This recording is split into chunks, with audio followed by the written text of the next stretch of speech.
visittemples.com அப்படிங்கிற வலைதளம் கோவில்களை பற்றிய அனைத்து விவரங்களையும் சொல்லும். இதில் கொடுத்திருக்கிற அந்த கூகுள் வரைபடம் வந்து இந்த கோவிலுக்கு சென்றடைய உதவிகரமாக இருக்கும். இதில் உள்ள வானிலை அறிக்கை கோவிலுக்கு செல்ல ஏற்ற நாளையும் தருணத்தையும் காட்டும். அதே மாதிரி இதில் இருக்கிற யூடியூப் லிங்கை பார்த்தா கோவிலை நேரடியாக பார்த்த திருப்தியும் இருக்கும், நிறைய விவரங்களையும் தெரிஞ்சுக்கலாம். இன்னைக்கு visittemples.com மூலியமா அருப்புக்கோட்டையில் இருக்கிற ஸ்ரீ அமுதலிங்கேஸ்வரர் கோயிலை பற்றி தெரிஞ்சுக்க போகிறோம். இந்த அமுதலிங்கேஸ்வரர் கோயில் அருப்புக்கோட்டை நகரத்தில் பிரதான சாலையிலேயே அமைஞ்சிருக்கு. அங்கே வந்து இந்த கோவில் 7 அடுக்கு ராஜகோபுரம், கிழக்கு நோக்கிய கோயில். ராஜகோபுரம் பக்கத்திலே ஒரு கோபுரம் கட்டியிருக்கா, அதில் தெய்வீக விக்கிரகங்கள்லாம் வச்சிருக்கா.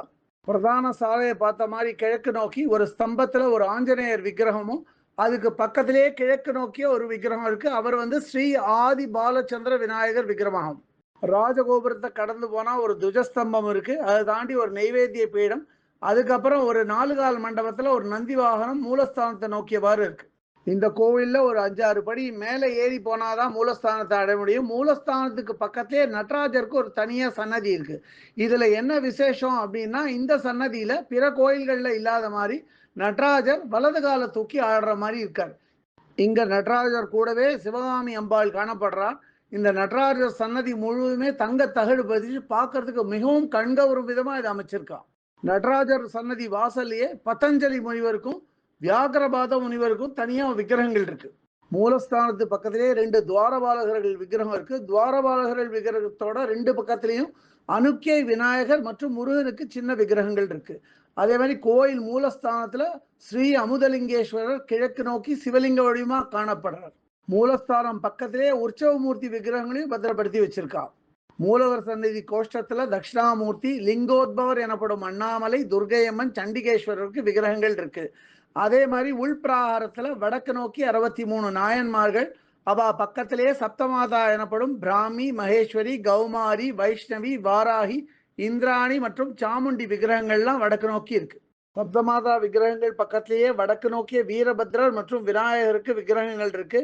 அதே மாதிரி கோயிலோட ஒரு பிராகாரத்துல செல்வ விநாயகர், அன்னபூரணி, அபூர்வ சகசிரலிங்கம், அம்மன் சமேத பஞ்சலிங்கங்கள், அற்புத அஷ்டோத்திர சதலிங்கம், சாந்த சரபேஸ்வரர், வள்ளி தேவசேனா சமேத சுப்பிரமணியர், இவாளுக்கெல்லாம் கிழக்கு நோக்கிய விக்கிரகங்கள் காணப்படுறது.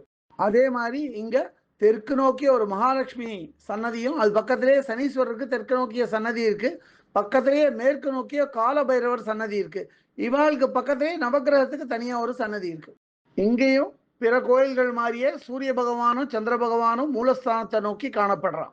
இங்க அம்பாள் சன்னதிக்கு பக்தர்கள் போனோம்னா ஒரு 5-6 படி மேலே ஏறி தான் போனோம். அம்பாள் சன்னதி கிழக்கு நோக்கி இருக்கு. அம்பாளோட பேரு அமுதவல்லி அம்பாள். அம்பாள் சன்னதி போறதுக்கு முன்னாடியே ஒரு சின்ன நைவேத்திய பீடம், ஒரு துவஜஸ்தம்பம், நந்தி வாகனம் அம்பாள் சன்னதியை பார்த்த மாதிரி இருக்கு. அம்பாள் சன்னதி வாசல்ல 2 துவாரபாலகிகள் காணப்படுறா. அவளோட பேரு துவார சக்திகள். இந்த துவார சக்தி விக்கிரகத்துக்கு பக்கத்திலே விநாயகருக்கும் முருகனுக்கும் சின்னதா ஒரு விக்கிரகம் வச்சிருக்கா. கிழக்கு நோக்கி நின்ற கோலத்துல காணப்படும் அம்பாள் சன்னதிக்கு வரும் பக்தர்கள் போக மனசு இல்லாம அங்கேயே நின்று இருப்பா. அவ்வளோ அற்புதமா இருக்கா அம்பாள் பார்க்கறதுக்கு. அம்பாள் சன்னதி கோஷ்டத்துல இச்சாசக்தி, கிரியாசக்தி, ஞானசக்தி மற்றும் சண்டிகேஸ்வரி விக்கிரகங்கள் இருக்கு. அம்பாள் சன்னதி மண்டபத்திலேயே வந்து பள்ளியறையும் தனியா கட்டியிருக்கா. அம்பாள் சன்னதிக்கு பின்னாடியே 3 கிழக்கு நோக்கிய சன்னதிகள் இருக்கு. அந்த சன்னதியில வல்லப கணபதி, கற்பகவல்லி அம்பாள் மற்றும் பால சண்முகர் காணப்படுறா. ஈஸ்வரன் கோயிலா இருந்தாலும் இங்க வரதராஜ பெருமாளுக்கு தனியா ஒரு சன்னதி இருக்கு. அவர் சன்னதிக்கு போகும் பக்தர்கள் ஒரு 5-6 படி மேலே ஏறி தான் போனோம். அவர் சன்னதியை நோக்கி ஒரு கருடாழ்வார் விக்கிரகம் வச்சிருக்கா. அதே மாதிரி வரதராஜ பெருமாள் அவரோட சன்னதியில கிழக்கு நோக்கி ஸ்ரீதேவி பூதேவியோட காணப்படுறார். அவரோட சன்னதி வாசல்ல 2 துவாரபாலகர்கள் விக்கிரமும் கிழக்கு நோக்கி இருக்கு. வரதராஜ பெருமாள் சன்னதி பக்கத்திலேயே ஒரு சொர்க்க வாசலும் அமைச்சிருக்கா. அதே மாதிரி வரதராஜ பெருமாள் சன்னதி பக்கத்துல ஆஞ்சநேயர், சித்திரகுப்தன், ராமானுஜர், நம்மாழ்வார், லட்சுமி நரசிம்மர், லட்சுமி ஹயக்ரீவர், இவாளுக்கெல்லாம் வடக்கு நோக்கிய சன்னதிகள் இருக்கு. வரதராஜ பெருமாள் சன்னதி பக்கத்திலேயே கிழக்கு நோக்கிய ஒரு ஆதிகேசவ பெருமாள் சன்னதி இருக்கு. ஆதிகேசவ பெருமாள் தன்னோட மூலஸ்தானத்துல ஸ்ரீதேவி பூதேவியோட கிழக்கு நோக்கி காணப்படுறார். இவர் சன்னதி பக்கத்திலேயே சக்கரத்தாழ்வாரும் யோக நரசிம்மரும் ஒரே சன்னதியில காணப்படுறான். இங்க மேற்கு நோக்கிய ஒரு பழனி ஆண்டவர் சன்னதி இருக்கு. அதே மாதிரி கோயில் வளாகத்துல வடக்கு நோக்கிய ஒரு வாழ வந்த அம்மன் சன்னதி இருக்கு. வாழ வந்த அம்மன் தன்னோட சன்னதியில நின்ற கோலத்துல மிக அற்புதமாக காணப்படுறான். இங்க அமைஞ்சிருக்கிற சன்னதியிலேயே ஒரு முக்கியமான சன்னதி 18 படிகள் கொண்ட ஐயப்பன் சன்னதியாகும். ஐயப்பன் கிழக்கு நோக்கி காணப்படுறார். இந்த 18 படி பக்கத்திலே விநாயகருக்கும் முருகனுக்கும் விக்கிரகங்கள் இருக்கு. இங்க ஈஸ்வரன் சன்னதிக்கும் அம்பாள் சன்னதிக்கும் நடுவுல ஒரு பொற்றாமரை குளத்தை ஏற்படுத்தியிருக்கா. பொற்றாமரை குளம் பக்கத்திலே ஒரு விநாயகர் விக்கிரகம் இருக்கு. இந்த கோவிலோட 3 பக்கத்துலயும், அதாவது மேற்கு, வடக்கு, தெற்கு பக்கத்துல 3 அடுக்கு கொண்ட ராஜகோபுரங்கள் இருக்கு. இந்த கோவிலை தெய்வீகமாகவும் சுத்தமாகவும் நிர்வகித்து வரும் நாடார் உறவின் முறை சங்கத்துக்கு நமது பாராட்டு. இந்த கோயிலை பற்றிய இதர விவரங்கள் வேணும் அப்படின்னா www.visittemples.com அப்படிங்கிற வெப்சைட்டுக்கு போயிட்டு இந்த கோயிலை பற்றிய எல்லா விவரங்களையும் ஆங்கிலத்தில் வந்து படிக்கலாம்.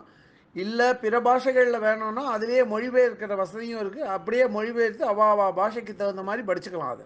இதுவரை இந்த காணொலியை கண்டும் கேட்டும் மகிழ்ந்த பக்தர்களுக்கு visit temples.com சார்பாக ராகவாச்சாரியின் நன்றிகள்.